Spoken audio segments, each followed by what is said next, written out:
This is Rupali. और जो हमारा मिनिस्ट्री वाला सीरीज़ चल रहा था अभी तक, उसमें मतलब कि मैं उसका नाम बताने से पहले मैं आपसे एक क्वेश्चन पूछना चाहती हूँ। जैसे अगर हम सोसाइटी का नाम लेते हैं ना, सोसाइटी की अगर हम बात करें तो सोसाइटी में कौन कौन लोग रहते हैं।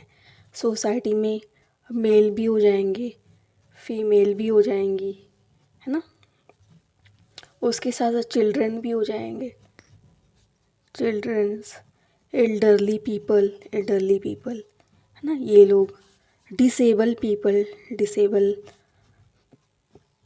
या फिर स्पेशलाइज्ड करके। उसके साथ साथ ओवरऑल अगर हम सोसाइटी की बात करें, ट्रांसजेंडर वगैरह है, ट्रांसजेंडर, है ना। तो ओवरऑल मतलब सोसाइटी में इतने ज़्यादा लोग रह रहे हैं। तो अगर हम बोलें या बात करें तो सोसाइटी से रिलेट करके मैंने बताया, तो सोसाइटी में जितने ये लोग रह रहे हैं उनको जस्टिस प्रोवाइड कराने का काम कौन कर रहा है, या फिर हम इसको दूसरे वर्ड्स में बोल सकते हैं कि सोशल जस्टिस। ठीक है। और ये चीज़ मैंने बता दिया कि जितने ग्रुप में लोग अलग अलग रहे, अलग अलग कम्युनिटी के लोग रह रहे हैं, अलग अलग रिलीजन के लोग रह रहे हैं। बट यहाँ पास रिलीजन नहीं आएगा, रिलीजन नहीं आएगा, ओवरऑल जो लोग रह रहे हैं उससे रिलेटेड है। और एम्पावरमेंट का मतलब क्या होता है। एम्पावरमेंट, एम्पावरमेंट मतलब होता है अपॉर्चुनिटी प्रोवाइड कराना, अपॉर्चुनिटी प्रोवाइड कराना, ताकि आप अपने चॉइस के डिसीजन खुद से ले सको। ठीक है। तो जो अभी मैं नाम बता ही देती हूँ। जो मिनिस्ट्री ऑफ हमारा जो नेक्स्ट सीरीज़ में है वो ministry of social justice and empowerment होगा। Ministry of social justice and empowerment, and empowerment. मैंने एम्पावरमेंट मतलब बता दिया है, वैसे ये जनरली तो पता होता ही है। और सोशल जस्टिस मतलब सोसाइटी में जितने भी लोग रह रहे हैं उनको जस्टिस प्रोवाइड कराने का काम कौन कौन सी मिनिस्ट्री करती है, तो ministry of social justice and empowerment. और जैसे इसकी दो कैटेगरी भी है। कैटेगरी स्टार्ट करने से मतलब कि अगर उसको स्टार्ट करने से पहले मैं एक क्वेश्चन और पूछना चाहती हूँ। जैसे अगर हम ऐसे बोलें नॉर्मली, जो फिज़िकली डिसेबल लोग हैं, फिज़िकली जो डिसेबल लोग हैं, है ना, उनको डिसेबल डिसेबल पीपल, उनको शायद ज़्यादा मतलब ज़्यादा डिस्क्रिमिनेशन को फेस करना पड़ता है। डिस्क्रिमिनेशन, डिस्क्रिमिनेशन को फेस करना पड़ता है ना। उनको थोड़ा सी मेहनत भी ज़्यादा, हार्ड वर्क वगैरह भी ज़्यादा ही करना पड़ता है, हार्ड वर्क भी ज़्यादा करना पड़ता है। तो अगर हमने जो अभी मैंने नाम बताया आपको, जितने सोसाइटी में जितने लोग रह रहे हैं, तो उनमें से अगर जैसे मेल फीमेल, ये चिल्ड्रन, एल्डरली पीपल, इनको एक कैटेगरी में रख दिया जाए, और जो डिसेबल पीपल, ये जिनको ज़्यादा मतलब मेहनत करनी पड़े, उनको हम अलग कैटेगरी में रख दिया जाए। तो हम उसमें ऐसे मतलब एक दो इसका सब डिपार्टमेंट बना सकते हैं। सब डिपार्टमेंट, ये सब डिवीज़न जनरली डिपार्टमेंट के नाम से यहाँ पास है। तो हमारा हो जाएगा डिपार्टमेंट।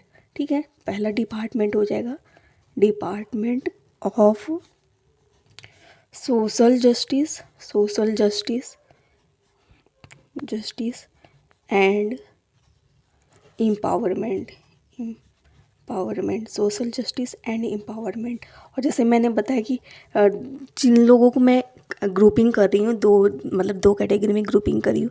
एक ऐसा ग्रुप है जिसमें मतलब मेहनत तो करनी पड़ती है ऑफ कोर्स, लेकिन उनको दूसरे वाले कैटेगरी के कंपैरिजन में कम मेहनत करनी पड़ती है। और जैसे जो डिसेबल पीपल है, इसमें आप इसका एग्जांपल भी ले सकते हो। फॉर एग्जांपल, जैसे अगर कोई फिज़िकली अनफिट है तो उनके लिए हॉस्पिटल में रैंप वगैरह बनाया जाता है, तो ताकि अच्छे से चल सके, लिफ्ट वगैरह का यूज़ किया जाता है। तो इनके लिए एक अलग से डिपार्टमेंट ही बना दी गई है। तो इनका जो दूसरा डिपार्टमेंट हो जाएगा, नाम से आइडिया लग जाएगा, डिपार्टमेंट ऑफ एम्पावरमेंट, एम्पावरमेंट,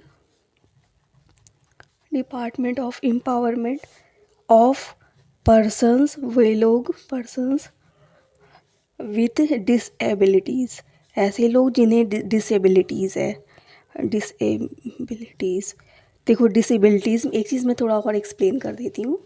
जैसे कि जो डिसेबिलिटी है ना, डिसेबिलिटी में मतलब कि दो तरह की हो जाती है डिसेबिलिटी।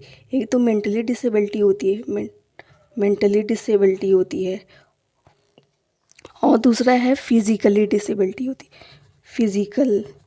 फिज़िकली, है ना। तो इसमें क्या होता है, जैसे मतलब फिज़िकल अपीयरेंस, आँख ख़राब है, आई से रिलेटेड कोई प्रॉब्लम आ जा रही, हाथ पैर से रिलेटेड कोई प्रॉब्लम आ जा रही है ना, उस चल नहीं पा रहे हैं, या फिर कोई डिसीज़ वगैरह है ना। तो ये चीज़ें प्रॉब्लम जो मेंटली होते हैं, इसके मतलब अगर जैसे कभी वो इससे सर्टिफिकेट, डिसेबिलिटी सर्टिफिकेट आप अगर बाई चांस देखे होगे तो यहाँ पास दो अलग अलग कैटेगरी में होता है।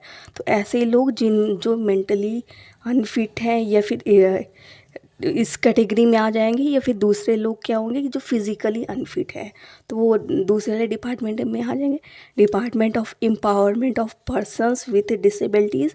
और जो पहला कैटेगरी होगा या पहला डिपार्टमेंट होगा, department of social justice and empowerment. और जो हमारा मिनिस्ट्री होगा वो, ठीक है, वो होगा ministry of social justice and empowerment.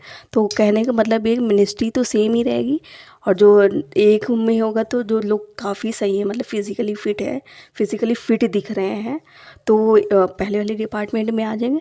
जो सेकंड वाला डिपार्टमेंट होगा या सब डिवीज़न होगा, उसमें डिसेबिलिटीज़ में आएंगे लोग। उसमें डिसेबिलिटीज़ में भी हम और सब डिवीज़न कर सकते हैं, फिज़िकली या मेंटली। और थर्ड आई गेस डॉर्फिज़म मतलब हाइट से रिलेटेड करके अगर कोई भी प्रॉब्लम आती है तो ये सर्टिफिकेट वगैरह भी बनते हैं, तो ऐसे याद कर सकते हो। और मैं ये क्यों बता रही हूँ, इससे रिलेटेड आज के करंट अफेयर्स में एक करंट अफेयर आया हुआ था, मतलब कि कोई स्कीम थी, स्कीम का नाम, एक मिनट रुकना मैं बता रही हूँ। जो हमारा आज का करंट अफेयर्स है, यह उसमें एक स्कीम आई हुई थी जो जिसका नाम है पीएम सूरज पोर्टल। अगर जैसे मतलब कि क्वेश्चन ऐसे पूछ लेता है कि कौन सी मिनिस्ट्री ने स्टार्ट किया है, तो हम ऐसा बोल सकते हैं मतलब कि यही हमारी मिनिस्ट्री होगी, ministry of social justice and empowerment. और स्पेशली इसमें कौन से जो सब डिवीज़न है किस में आ जाएगा, सब डिवीज़न में एक तो डिसेबिलिटी वाली कैटेगरी आ जाएगी, और दूसरा होगा कि वुमेन के लिए है, मतलब जो वुमेन एंटरप्रेन्योर है ना, उनके लिए। तो पीएम सूरज लिख गया, पीएम सूरज पोर्टल, बस इतना ही है हमारा जो ministry of social justice and empowerment. Thank you.